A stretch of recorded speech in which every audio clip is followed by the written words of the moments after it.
Quand c'est un méchant, souvent il y a cette petite angoisse, on va dire, de se dire si l'acteur que je prends à un moment a une réticence ou a envie de racheter le personnage et tout ça, c'est beaucoup d'énergie qu'on va perdre alors qu'on avait déjà un tournage compliqué, c'est-à-dire la neige, des chiens, des chiots, un enfant, enfin c'est quand même très aventureux et compliqué. Je me débarrassais d'un problème qui était de me dire je savais que j'allais faire une ordure et que moi j'essaierais pas de la racheter et que je voulais que ça s'inscrive dans le film. Ça vous le rachetez pas du tout, on confirme. Non, non, non. J'ai jamais fait des rôles ou des choses pour qu'on m'aime ou qu'on m'aime pas. Ce que j'aime, c'est les films.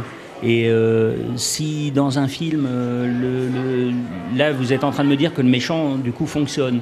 Donc si le méchant fonctionne bien, oui. Je me dis c'était l'ambition du film. Donc c'est que les enjeux sont bien. Et le fait d'être le méchant et d'être détesté et tout ça n'est pas un problème parce que c'est ça le cinéma. C'est cet endroit-là. Si le film est réussi, alors on se dira oulala, c'est horrible. Mais en même temps, je pense que les enfants, les adultes, tout ça, personne n'est dupe, vraiment.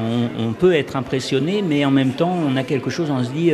moi, j'ai des images comme ça, très, très fortes d'acteurs qui m'ont fasciné, en même temps, dans des personnages pas très reluisants, quoi. Donc, vous pensez à qui ? Je pense par exemple à De Niro dans Taxi Driver.